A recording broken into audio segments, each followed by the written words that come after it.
Bonjour, bonsoir, chères toutes, chers tous, heureux de vous retrouver dans cette nouvelle capsule. Je suis Elmancio Godson, métaphysicien. Aujourd'hui, je voudrais aborder avec vous un sujet très important pour nous tous d'ailleurs. Il s'agit de la santé. Il s'agit de la guérison.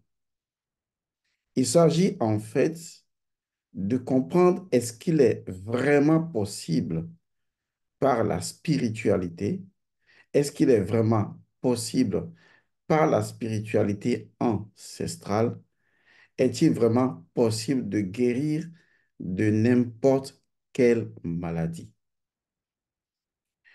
C'est un sujet d'importance parce que beaucoup de personnes me posent des questions. Des questions par exemple, Monsieur Godson, comment est-ce qu'on peut guérir du cancer? Monsieur Godson, comment on peut guérir des maladies cardiovasculaires? Monsieur Godson, comment peut-on guérir de la prostate? Comment peut-on guérir de toutes les maladies les plus complexes auxquelles justement aujourd'hui la science semble n'avoir pas trouvé réponse? Beaucoup de personnes ont compté sur la chimio, mais cela ne produit pas le résultat attendu. Et donc la question demeure, est-ce que la spiritualité, de façon scientifique, est-ce que la spiritualité peut-elle vraiment apporter quelque chose d'essentiel, de substantiel, de fondamental à la guérison de notre corps physique, à la guérison de certaines maladies? D'abord, commençons par préciser une chose. Il faut qu'on s'entende très bien sur ce qu'est la guérison. Parce qu'on peut soigner une maladie et avoir comme l'impression que la maladie est guérie, mais qu'en fait la maladie n'est pas guérie, elle s'est tout simplement endormie, elle a été soignée, mais elle n'a pas guéri. Et qu'est-ce que la guérison donc? La guérison, c'est tout simplement le renouvellement de la vitalité. Ça veut dire que lorsqu'une partie du corps est malade, c'est que son énergie vitale est malade. La guérison, c'est lorsque la vitalité, la bonne vitalité, la vitalité de la vie prend le dessus sur ce que je pourrais appeler un désagrégement de l'énergie du corps. C'est ce qui fait que lorsque vous commencez à guérir après des soins qu'on vous a donnés, vous ressentez en vous, du plus profond de vous, ce qu'on appelle souvent la vigueur, une forme de vigueur juvénile, quelque chose qui vient du plus profond de vous, qui vous dit, oui, là, je sens que je vais bien. On ressent de la vigueur. Cette vigueur que l'on ressent provient justement de la vitalité. Et la vitalité nous est donnée à partir de notre cas, de notre énergie de vitalité, à partir de notre, ce que j'appelle souvent, quand je fais référence au domaine de génie, où je parle de l'architecture énergétique de notre corps, eh bien, il s'agit de cet endroit d'où provient la guérison. Cette guérison, elle est soutenue par notre âme. Donc, toute guérison provient de l'âme. L'âme fournit la vitalité nécessaire pour remettre les pendules à l'heure dans le corps énergétique afin que le corps énergétique se sente complètement revigoré. On appelle cela la santé. Lorsque cela est maintenu, on appelle cela la santé. Lorsque c'est dans un processus, on appelle cela la guérison. Et la guérison nous conduit inévitablement à la santé. Par contre, la maladie, c'est un déséquilibre au niveau de la vitalité ou une corruption de la vitalité ou un manque de vitalité ou tout simplement une absence de vitalité ou naturellement une corruption de la vitalité.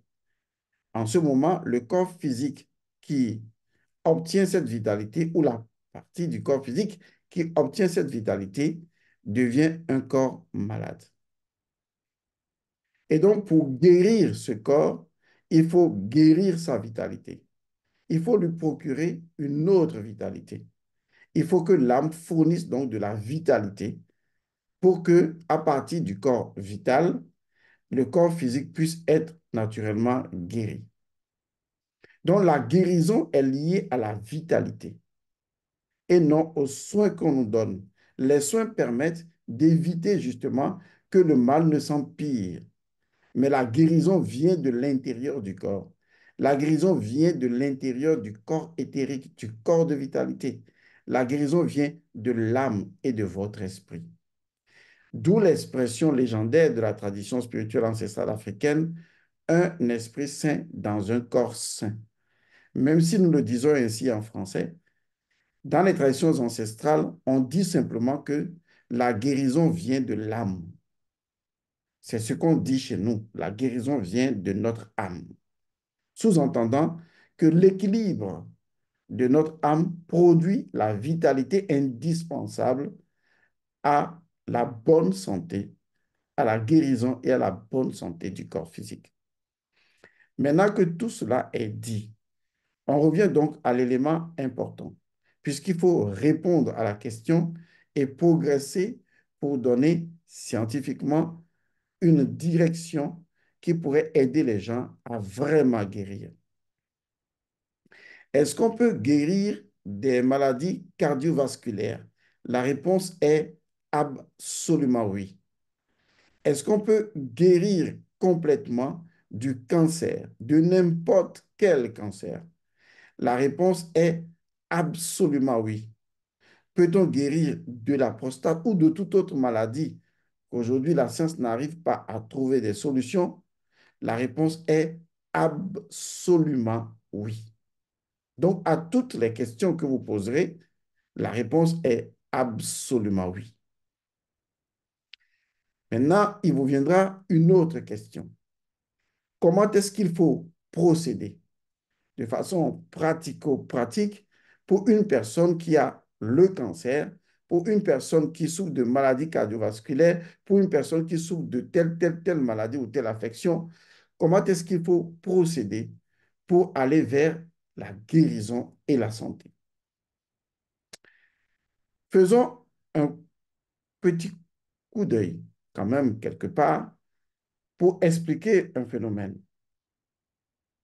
Les médicaments, comme on les appelle naturellement en Amérique ou en anglais, drugs, les médicaments ne guérissent pas.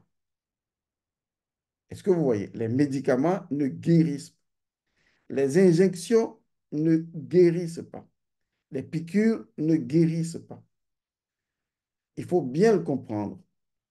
Les comprimés que vous prenez peuvent soulager le corps, peuvent aider le corps à prendre conscience ou à orienter les cellules du corps, le métabolisme du corps. Mais la guérison ne provient pas des médicaments. Il faut que vous arrêtiez de croire que ce sont les médicaments qui guérissent. Les médicaments ne guérissent pas. Les médicaments sont constitués à la base pour aider, pour favoriser la guérison du corps. Mais vous conviendrez avec moi qu'il y a des médicaments que vous prenez aujourd'hui qui ne marchent plus. Parce que justement, ce ne sont pas les médicaments qui guérissent. Aujourd'hui, il est même évident que beaucoup de médicaments, beaucoup de comprimés entravent même la guérison du corps. Trop de médicaments entravent la guérison du corps. Le corps est étouffé par les médicaments. Et quand le corps est étouffé par les médicaments, le corps va mourir. Parce que le corps n'est plus en mesure d'engager un processus de guérison. Parce que pour guérir, le corps a besoin de s'appuyer sur lui-même dans sa vitalité. Vous voyez, pour guérir. Mais s'il y a trop de médicaments, à un moment donné, le corps, il est endolori, il est endormi, il est pesant, il n'arrive plus à s'appuyer sur son énergie de vitalité, sur sa vitalité propre ou la vitalité de son âme ou la vitalité du corps éthérique pour pouvoir guérir. Et aujourd'hui, avec les vaccinations accrues et tout ça, on endommage le système immunitaire du corps. Or, le système immunitaire du corps est un organe ou un système très important qui se trouve donc au niveau du cœur et qui permet de réguler notre relation entre ce que je pourrais appeler l'existant et le néant. Autrement dit, entre le tout et l'individu. De façon imagée, prenez le tout tel que le tout est tout et prenez l'individu. Le système qui permet à nous d'avoir une individualité en dehors de ce tout qui ressemblerait pour nous à un chaos, parce qu'on ne peut pas être le tout. Et vous voyez qu'on est individu en tant que corps. Donc, le système immunitaire est le système qui nous permet d'avoir une certaine individualité. C'est-à-dire, ça nous sort de l'universalité et nous met carrément à l'individualité. Et donc, c'est un système qui protège notre individualité. Pour ne pas dire, pour ne pas aller dans l'individualité, je vais aller dans le principe premier, je vais plutôt dire pour qui protège notre personnalité. Et donc, notre personnalité biologique, notre personnalité énergétique, notre personnalité psychique, psychologique est protégée par notre système immunitaire.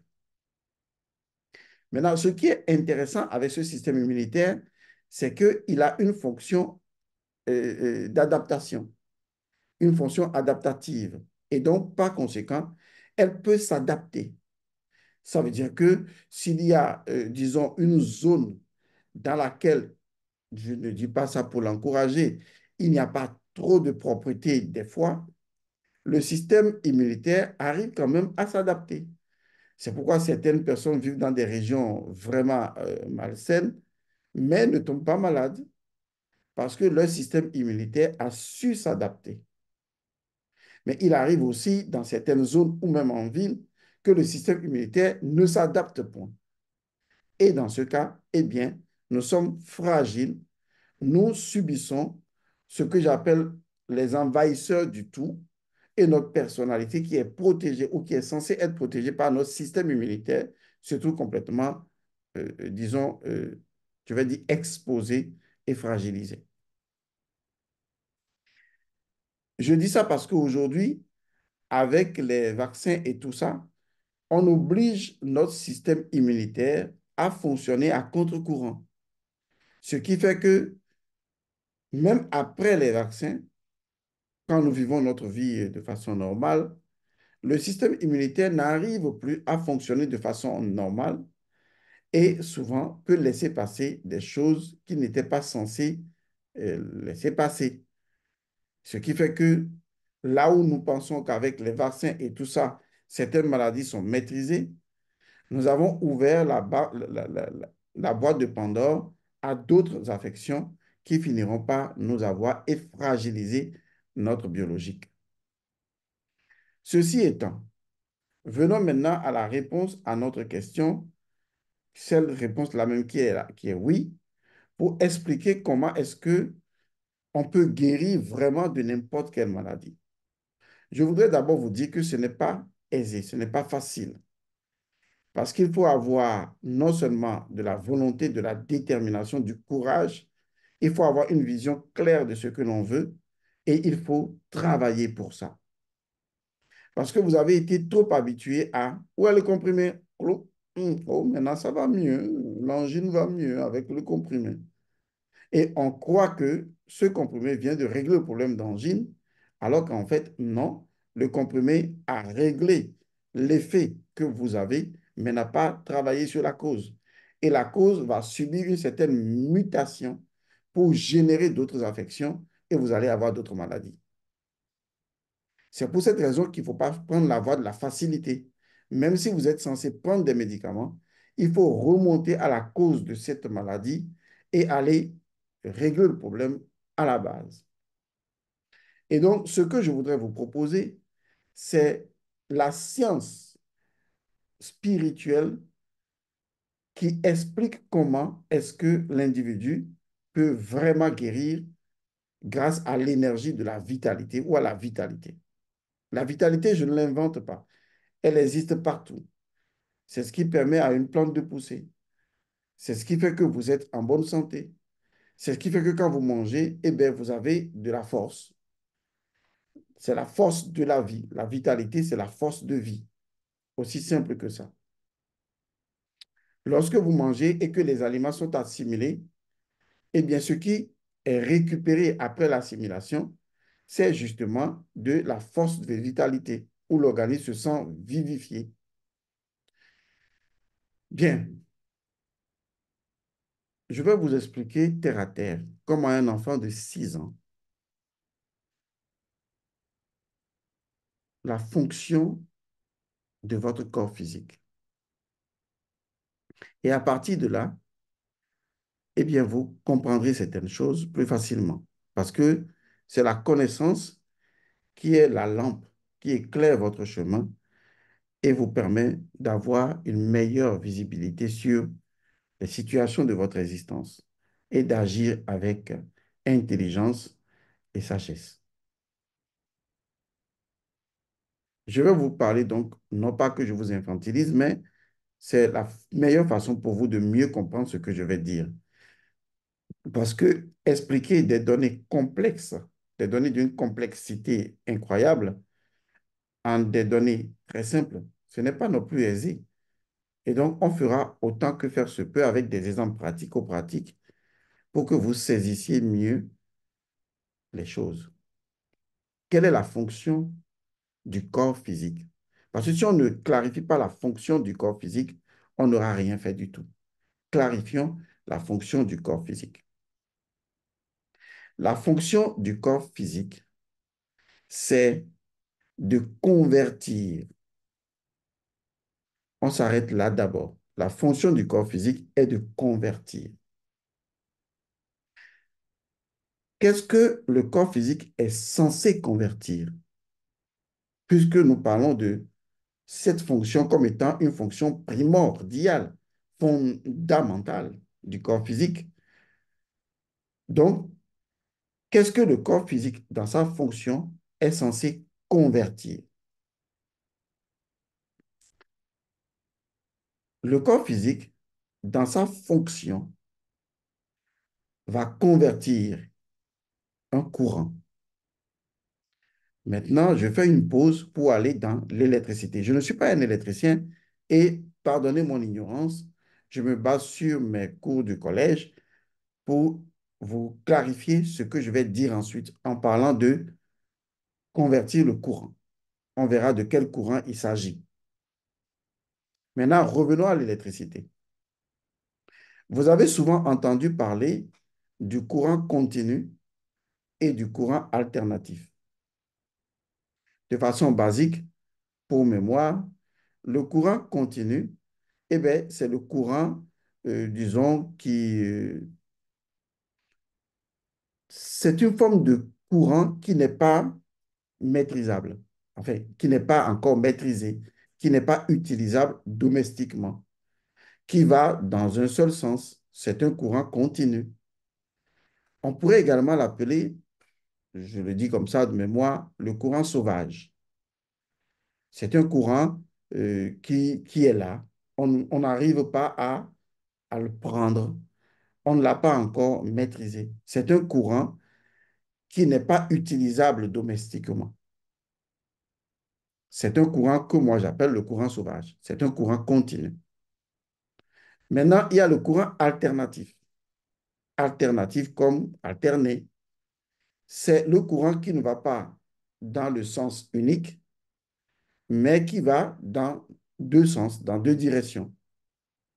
Et ce courant alternatif permet justement d'être utilisé dans une ambiance domestique. Ce qui veut dire que le courant que nous utilisons à la maison, c'est du courant alternatif que les électriciens Pardonne mon ignorance. Ce n'est pas mon domaine, mais je trouve que c'est le seul moyen par lequel je peux mieux expliquer. Maintenant qu'on a compris la différence entre le courant continu et le courant alternatif, revenons maintenant à notre corps, dont la fonction fondamentale unique, c'est de convertir le courant. Mais c'est de convertir quel courant? C'est de convertir le courant de la vie. La vie, en soi, est comme un courant. C'est de convertir la vie. Est-ce que vous voyez?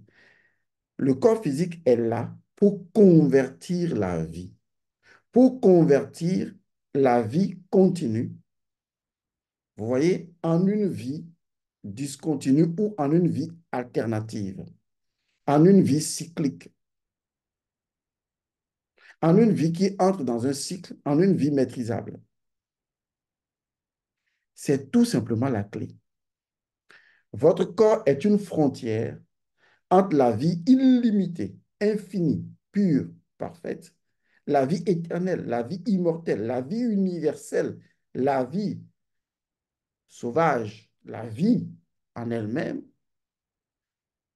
la vie telle qu'elle ne peut pas être directement utilisée. Votre corps est la frontière entre la vie en tant que vie universelle et la frontière entre la vie continue, la vie absolue, vous voyez, et la vie relative.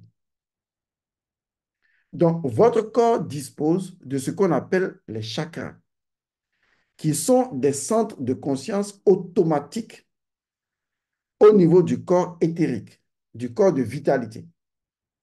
Et au niveau donc de votre corps physique, biologique, on parle des glandes endocrines. Et donc, le corps dispose des chakras qui sont des convertisseurs d'énergie qui vont convertir la vie continue en une vie alternative. Il y a donc parmi tous ces convertisseurs, il y a un transformateur qui joue en même temps le rôle de transformateur. D'ailleurs, tous les chakras peuvent jouer ce rôle. Mais le cœur a toujours été considéré par les Égyptiens comme étant un centre de vie et de vitalité. C'est le creuset de transformation, c'est le transformateur. C'est le centre de commande qui permet de transformer, de convertir et de transformer le courant continu en courant alternatif, la vie continue en vie alternative, la vie absolue en vie relative.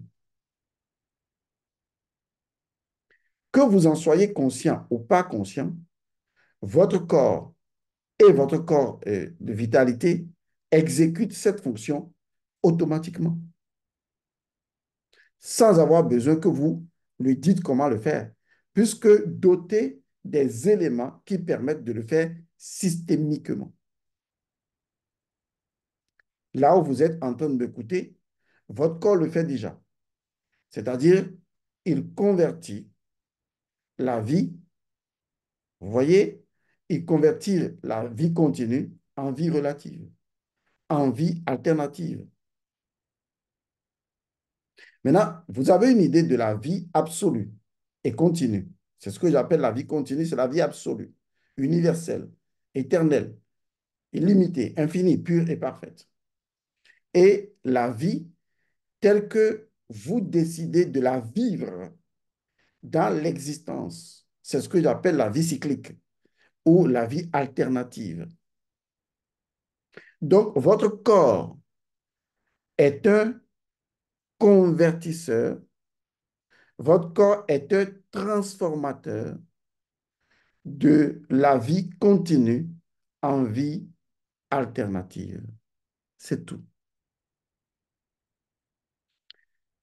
Si vous maîtrisez les méthodes qui permettent de prendre conscience de la vie, d'où les chakras, qui sont des centres de conscience, et de prendre conscience du courant continue ou de la vie continue et de l'assimiler ou de laisser cette vie continue s'assimiler à travers vos chakras et être utilisée en vie alternative, alors votre corps sera toujours en bonne santé.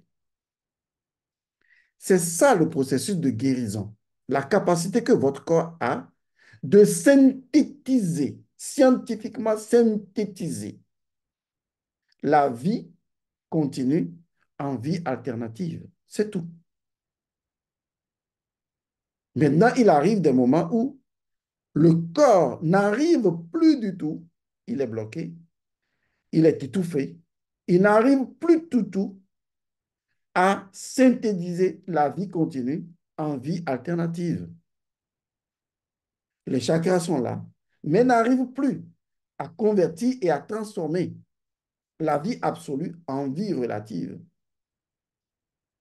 Et l'individu, il est complètement malade. Lorsqu'on étudie les chakras, on étudie les transformateurs de la vie. On étudie les convertisseurs de la vie. Et ça, c'est la clé. C'est les clés de la guérison. Sans ces clés, personne ne peut guérir. D'accord, Godson, quelle est la relation entre ça et les cancers, les maladies cardiovasculaires, la prostate, toute autre maladie du sang, par exemple, comme les cancers du sang et tout ça? Comment la chose peut-elle vraiment se faire? Il y a une seule chose qui me chagrine énormément. Si vous circulez dans les pays, je vais parler surtout de pays africains que je connais, vous trouverez beaucoup de buvettes au bord des voies. Imaginez simplement que chaque buvette soit transformée en un centre de guérison et de santé énergétique. En fait, vous remarquerez que l'humanité crée tout ce qui peut l'empoisonner. Ce n'est pas mauvais d'aller dans une buvette et prendre un pot avec ses amis, absolument rien de mauvais. Pas du tout, c'est pas ce que je veux dire. Mais là où ça deviendra mauvais, c'est qu'à un moment donné, vous devenez tellement dépendant que tous les jours, de façon réflexe, cela devient une habitude, une habitude, une habitude, et vous ne pensez même pas que cela puisse endommager votre corps physique et que cela va finir par assassiner et tuer le mécanisme lié à votre corps physique, à savoir convertir, transformer la vie continue en vie alternative. Votre vie est une vie alternative. Mais quelle est la valeur d'une vie alternative comparée à une vie continue? Mais la valeur est la même, absolument la même. Parce que si la vie continue est la vie illimitée, infinie, pure, parfaite, éternelle, universelle, immortelle, la vie alternative, ce n'est qu'une façon systémique d'utiliser la même vie éternelle, illimitée, infinie, pure et parfaite. C'est exactement la même chose. Seulement qu'au niveau de la vie alternative, ça rentre dans une phase cyclologique permettant à l'organisme, permettant au corps de l'assimiler de façon périodique.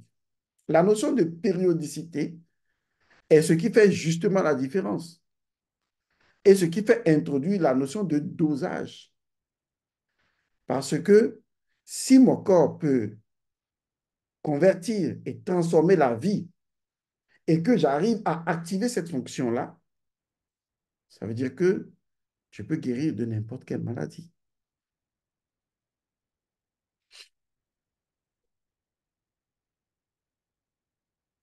Je sais que mon message peut vous paraître assez déroutant.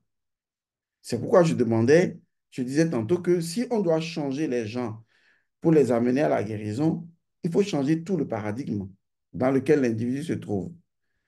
Parce que quand vous expliquez ça à quelqu'un qui souffre d'une maladie, la personne ne vous écoute pratiquement pas.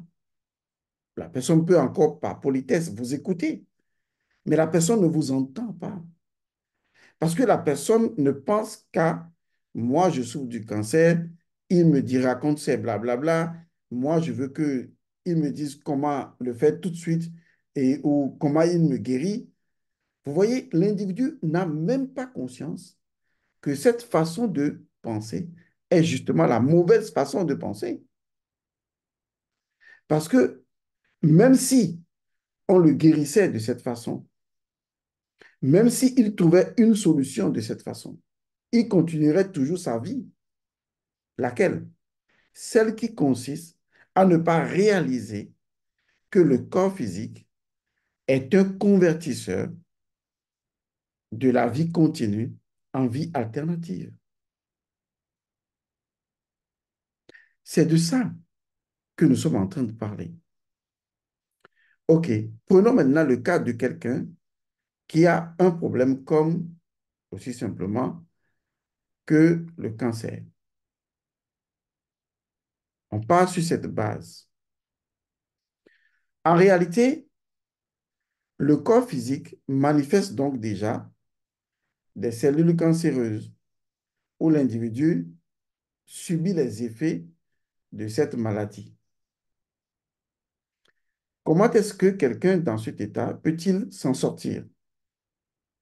La première chose à faire, c'est de laisser tomber la maladie. C'est d'oublier la maladie, c'est ce que je veux dire. Cela ne vous rend pas irresponsable, non. Je voudrais juste vous montrer que le fait de continuer à penser à la maladie et à vous focaliser là-dessus, je comprends ce qu'on peut ressentir dans cet état, mais le fait de vous focaliser sur la maladie n'est pas la solution.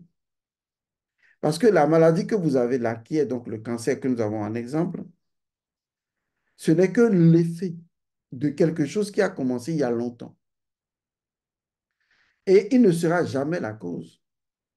Et la cause de sa guérison n'est pas non plus le cancer.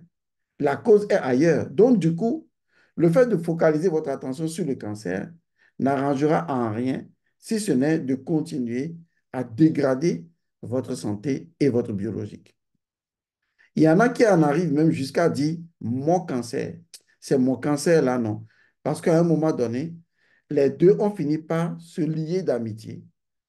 L'individu s'est tellement identifié à son cancer que, in fine, il ne dira plus le cancer. Il dira mon cancer là qui me m'a tout là. Vous voyez, il finit donc par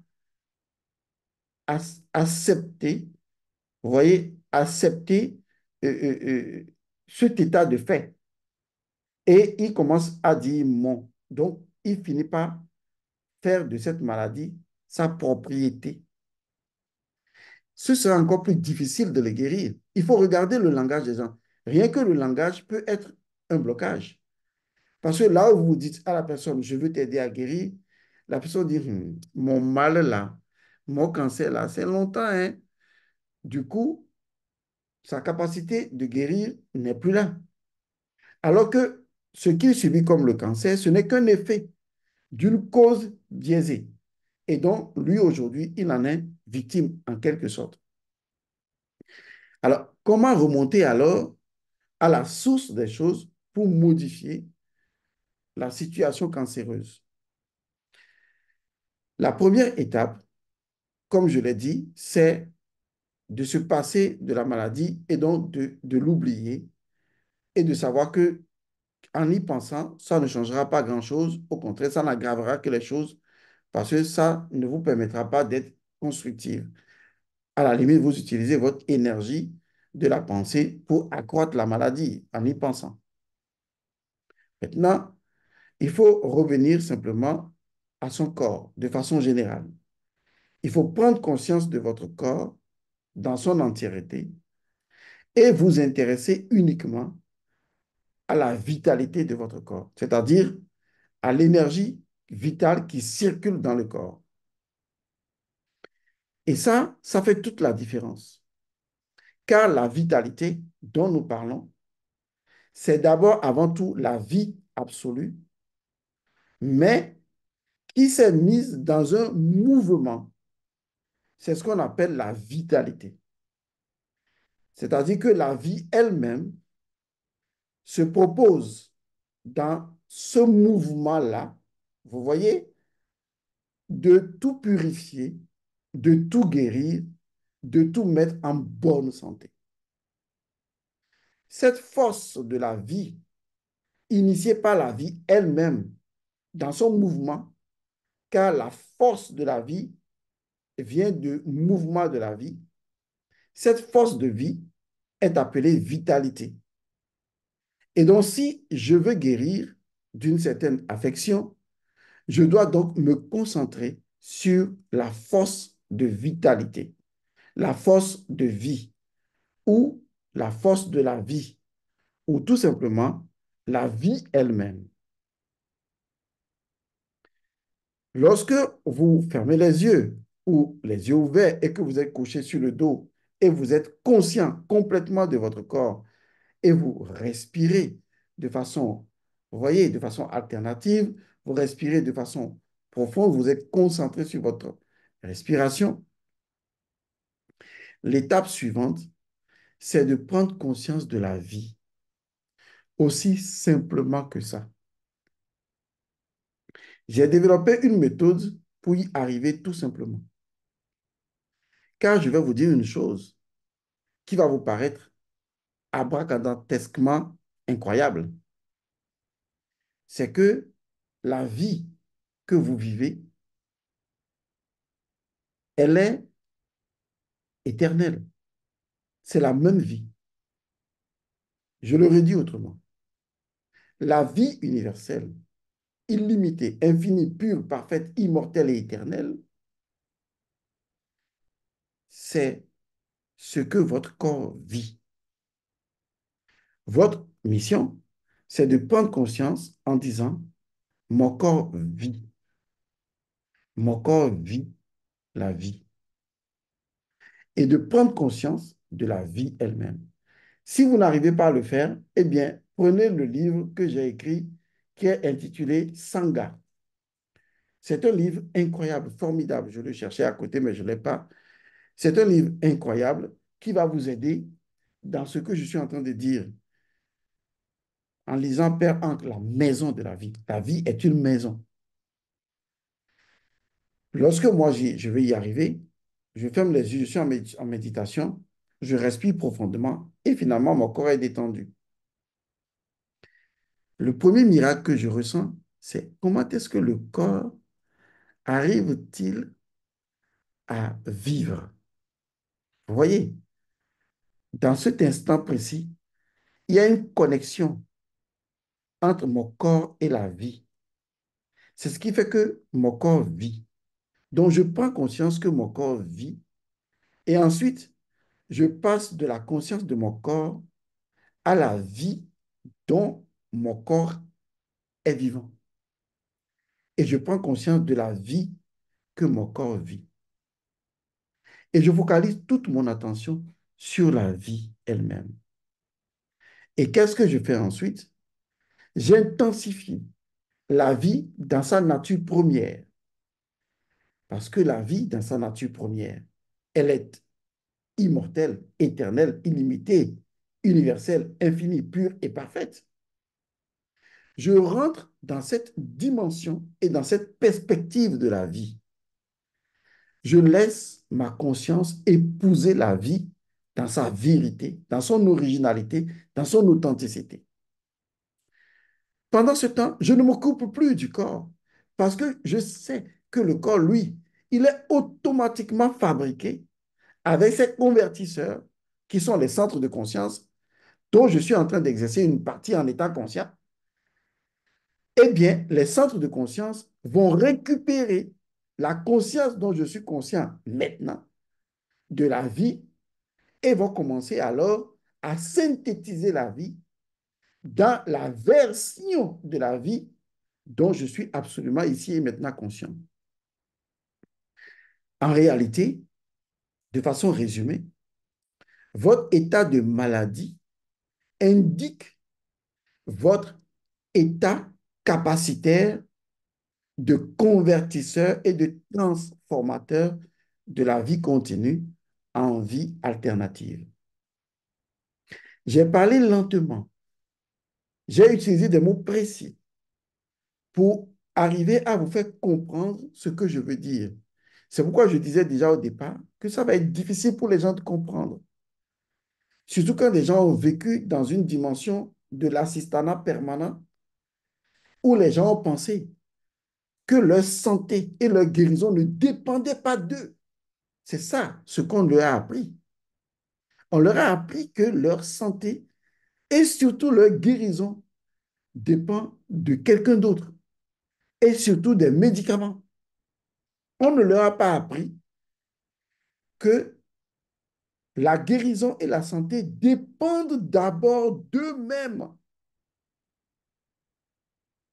d'une disposition biologico-psychologico-spirituelle intrinsèque que la nature a mise en place. Parce que la guérison est déjà mise en place par la nature comme une fonction automatique en nous.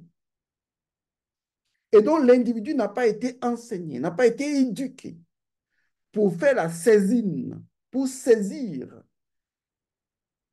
cette guérison-là et l'utiliser avant même qu'un jour, peut-être, il ne tombe malade.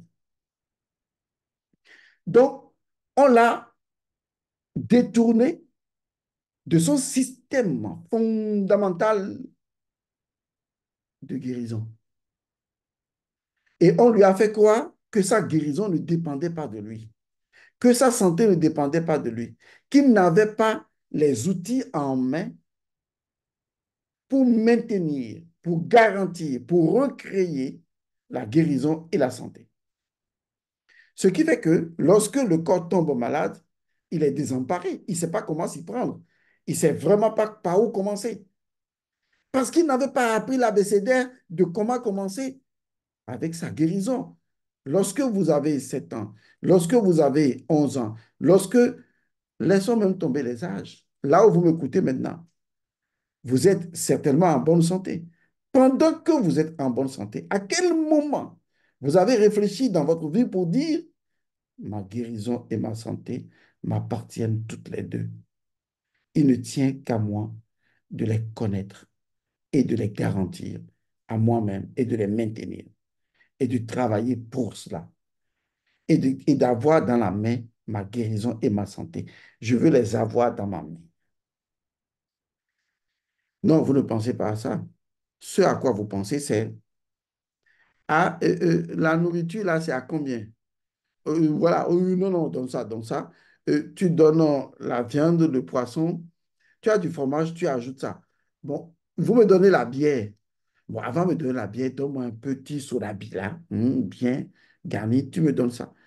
Miam, miam, miam, miam, miam. Et Yahoo, c'est Yahoo, non, c'est glace, non? Non, non, donnez ça, donnez. Miam, miam, miam, miam, miam. Ah, j'ai mal un peu ici, là.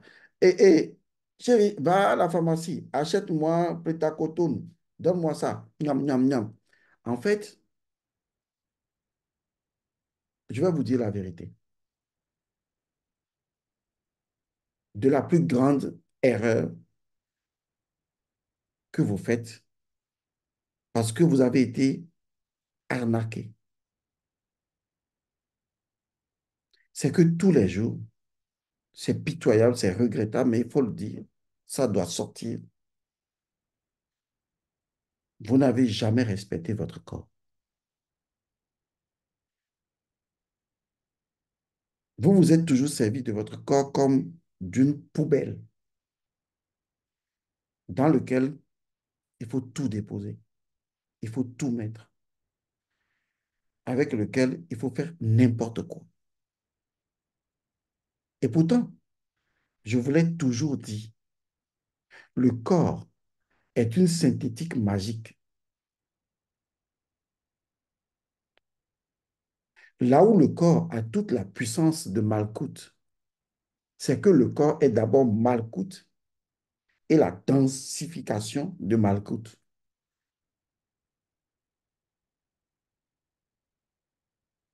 Le corps est le trône de l'esprit.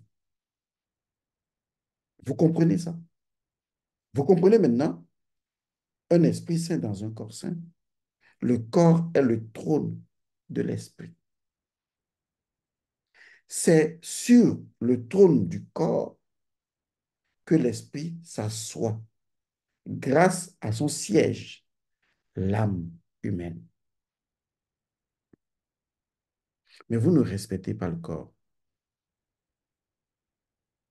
Pour vous, le corps n'a jamais été quelque chose de sacré.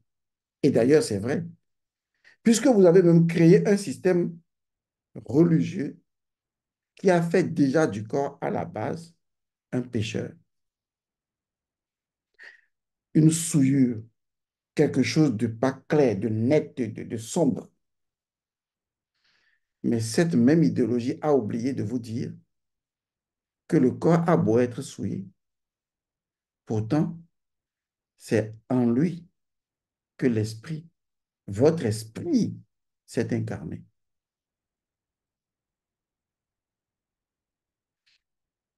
Vous devez maintenant apprendre comment synthétiser la vie, comment activer la vitalité de la vie en synthétisant la vie, comment convertir la vie, comment convertir la vie continue en vie alternative, comment laisser mon corps se retrouver dans sa fonction fondamentale, attestée par les chakras, comment permettre à mon corps, qui le fait déjà inconsciemment, comment lui permettre consciemment de saisir la vie et de la convertir, de la transformer. Parce que dans le courant alternatif, il y a un facteur important, c'est la tension, l'amplification de la vie. Le corps devient alors un convertisseur, un transformateur, un amplificateur de la vie. Lorsque votre corps est malade, détournez-vous de son état actuel. Ce n'est qu'un effet. Concentrez-vous sur sa fonction primordiale et activez les outils qui permettent justement d'activer la nature primordiale de votre corps et de laisser votre corps faire ce qu'il sait magnifiquement faire. Convertir, transformer, amplifier la vie. Est-ce que là maintenant, consciemment, vous arrivez à saisir la vie? Non. C'est ce que vous devez apprendre à faire. Vous me direz, mais ta capsule ne nous a pas donné des méthodes claires et nettes.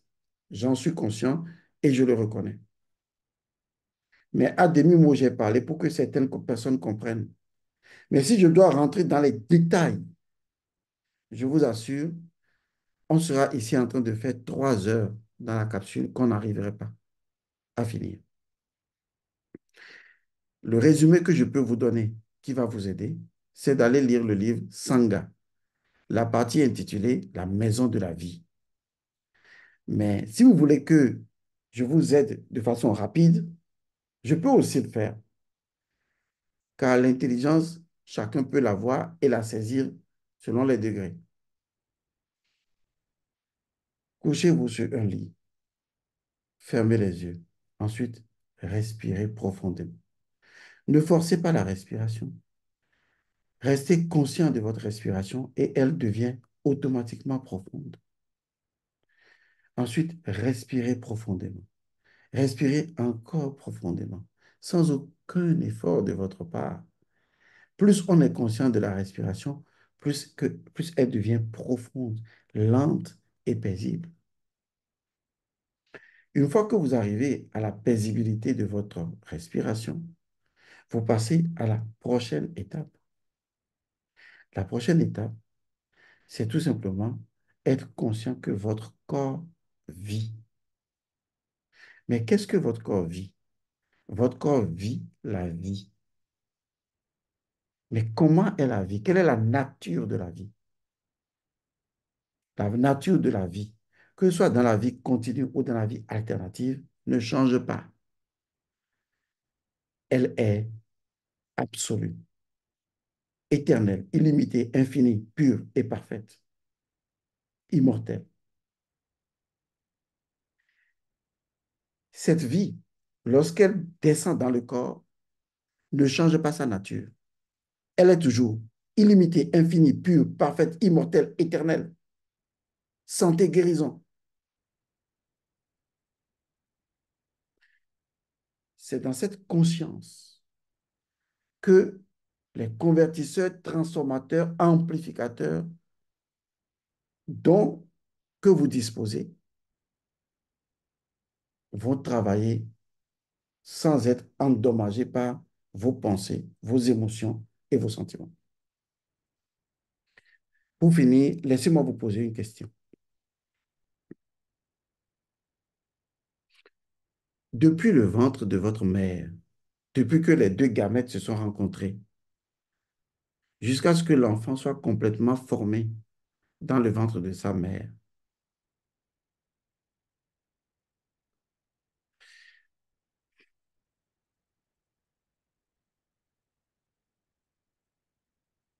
est-ce que c'est vous qui avez fait ça?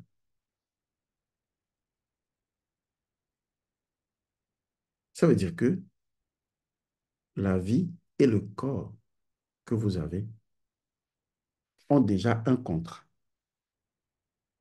pour, et dans ce contrat, le corps, depuis les deux gamètes